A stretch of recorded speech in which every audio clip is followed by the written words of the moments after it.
This stuff lights your fireman, the pilot lights out. This football team is coming into our place. We're standing in our way. This is a game of the heart. Focus and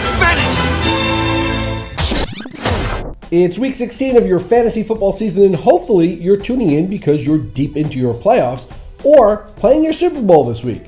But if not, the information you get here is still useful because you can use it playing daily fantasy football. This segment is sponsored by Star Fantasy Leagues, and you can find them at starfantasyleagues.com. And if you open up a new account by entering the promo code RADIO, that's R-A-D-I-O, they'll match your initial deposit up to $500, which means $1,000 in your account if you want it. So go ahead and give them a shot and test your skill against others. Daily fantasy has become all the rage. Just click on the Daily tab on RotoExperts.com and you'll find all kinds of useful information to help you be a daily fantasy success story. Alright, as it stands now, it's easy to circle the obvious guys to start and sit this week. If they're healthy, you're going to start Adrian Peterson. The same goes for Aaron Rodgers, etc. But let's take a look at some of the start and sits that may not be so obvious. We talked about picking up Kirk Cousins yesterday because virtually no one owns him, and that's a mistake. He's playing the Cowboys, who according to Mike Ditka have the worst defense in the history of the Cowboys organization. Now consider this, the past 2 weeks, backup quarterbacks Josh McCown and the noodle-armed Matt Flynn combined to pass for 647 yards with 8 touchdowns and just 1 interception. Now Dallas has led up the most fantasy points to quarterbacks in the NFL, and the last I looked, Kirk Cousins is a quarterback. So start him. The Kansas City Chiefs hold the dubious distinction of having the #1 fantasy scoring defense in the league going into week 16. But what you see in the scoring column isn't really what it appears. It's a mirage. Outside of week 14, where the Chiefs D put up 27 fantasy points against the pathetic RG3-led Redskins offense, the Kansas City defense has put up just 7 points total in the other 4 games combined since their week 10 bye. They're not the same defense that was taking the field the first half of the season, and you need to sit them. What is it that people don't like about Julian Edelman? How is it possible that Edelman is on the rosters of only 60% of leagues? The guy has 89 catches for 914 yards and 6 touchdowns. Now, if you're in one of those leagues that he's available, you need to go get him and play him, or at the very least, go get him so someone else doesn't come to their senses and go get him and play him. So you need to start him.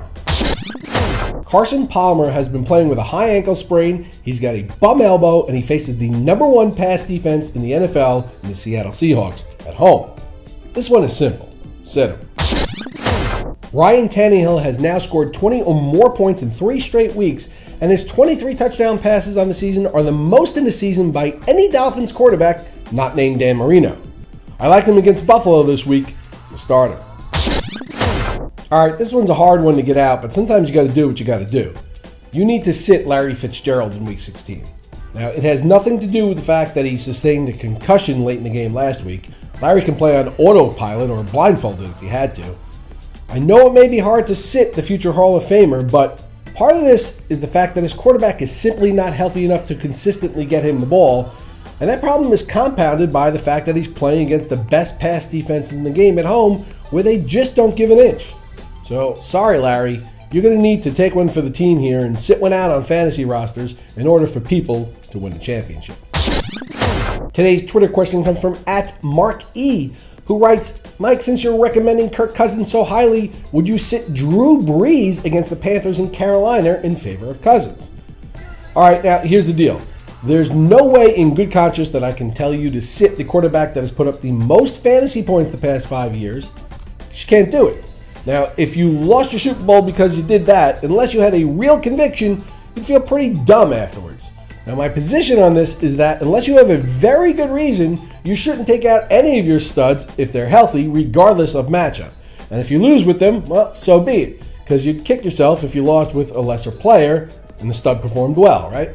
But I'll tell you this, depending on your risk tolerance, if you're a gambling type, I could absolutely see the switch based on Cousins' unbelievable matchup against the Cowboys. If it were me, I would play Cousins. But I would do that understanding and accepting the risks. I would suggest to the masses that they play Brees. But if you want to take a calculated risk and you have a strong conviction like I do, can't be mine, has to be yours, go for it. All right, now if you've got a question you want answered, hit me up with a tweet. And if I don't use your question on the program, I'll tweet you back with my best advice. And be sure to tune in to the Roto Experts Fantasy Football News Notes and Analysis segment here every weekday. I'll be here to keep you current and ahead of the competition. And on weekends, come back for This Week in Fantasy Football as I team up with the King, Scott Engel, covering the week that was and the week that will be, answering your viewer questions. For Roto Experts, I'm Mike Cardano.